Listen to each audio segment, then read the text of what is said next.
Social media da hadak ki kulai pai pa sinan mapanga kan bom sinan na yuma mathukai ki video ma viral ore ki ba do sosan pur khumuja ma mai tai lekai ki naure mi bom sa so hini phum doi apu pa kalasan ko mi oi gi yum oiram le hina masing mata na impact news na hangba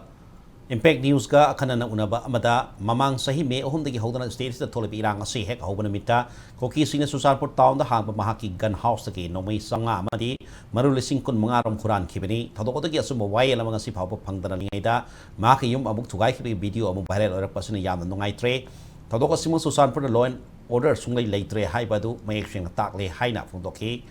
ibom sana makha taraduna irang hek hawa matam da mahaki mai ki dukan da leiri ba nongmai samga amani marus lising kun manga swingak sen ma pham saba mata thambiu haina namit adumak ta susam pur gi sp bani oc da haije ki adu namit adu da makoina lokat pam thok thabak sing mata lokat ki da bana kuki sine maning tam da hari nongmai sing adu huran ki nongmai huran bada yawban mioi sing su dukan mung da kin ba cctv camera ge footage gi masak khang na basu ngasi phawa pha bangam loina na mahaki yum thugai ki video adu da yum thugai da mapung ina sena ba mioi amasu yawrabani na atu matam sena ba sing phakat piu haina da ngak ta pun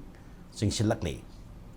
viral ogiba yumdo ai samakini yam leiba bom so pukhar thugai ge abisiti tum ta taraga video footage ubo phangdi tare social media so thadok yoktana ai samak ade ubo tam yam noi taba ani yam phawi duga footage se urobani na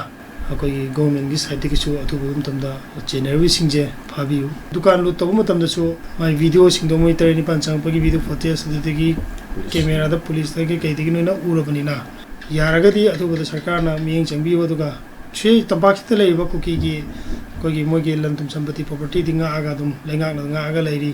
chena wasing pha khotam tori asumaina ai gi di langlang lanjen au pho single mi mu pha ba sungam dri ko aduna thu matam da yaragadi sarkar gi side gi phabiu nakala brom da kuki kholai pai basina mapanga leiba bom sinandra maite sing yum thukai pigi thonga sibu tongan thoma malubam ni political party sing mai kedi kan mong da tim kandem torokli loina na sigu thonga sida sena ba miu sing athwa matam da father manipur sing amasung tam da sab mana ba lol lai hai ba du khanghan na ba cso sing mai kedi ki lenga ke puning sing silakli political party sing mai kedi sa sigu maka he ma thonga siba hojik chathari ba parliament mi pham matai lakata ba manipur la sate assembly bi pham da pang puthok tuna manipur bu mahusa ki punsi da hanjilak na ba hona gani haina impact news the phone directly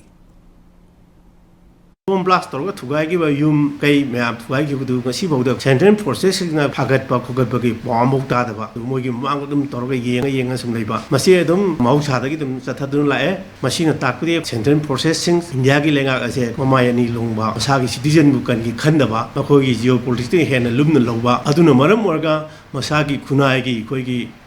maram dam gi citizen jing bu ma gi geopolitics gi koi gi bali hamang ona tam sang da gi si du lakle mi lising humpu ena yum kai da chela matam da chingi kuki na occupy toroga leba jaga singda khunna phoba phajana ngakpi senbi ngamdana loina mak kuki da sina thoga mai thadon ba bom thugai raga building mathon mari phoba lampak onthon ba sigi makhan gi podama tobu sidi masidi this is a deliberate design of the government of India aduna masi ekoi miyamna chapchana India government degi ekoi masigi pakum amadi lawdu yaroi haduna daga masidadi ngasage paninga ekti aina muka cho hana hajege moi khangjin usinadana moi leithok busunga yaroi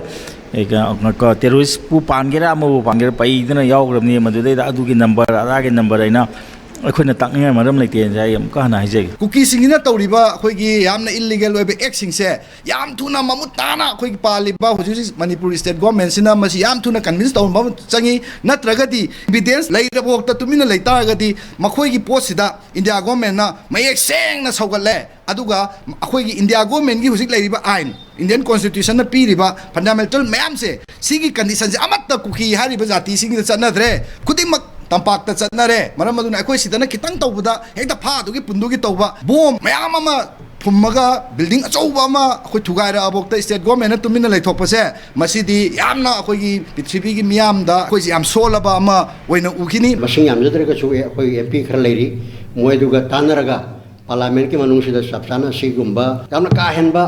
tawriba sing se sabsana action la honnabagi madugi phireba ma koi adum leijei adasigi center da sarkar pari ba bjp abadi state ta thason pari ba kamu je sugimati mabuk sengde Suchanpur gi jisu hoi assembly session aurani haina hek thokpaga tawrakpa masi santi oire hairisi oidre haina tai honorable prime minister gi santi sidi Israel Palestine Israel Hamas war da thokpa thodok kumbani Manipur da hujik thoibsi masi yam sophisticated doiba explosive sinaraga yum thogai masi India gi history da leiti aduga Manipur da ti lei government gi hiram khudimakta yam sokchille aduna masi assembly da puhatkani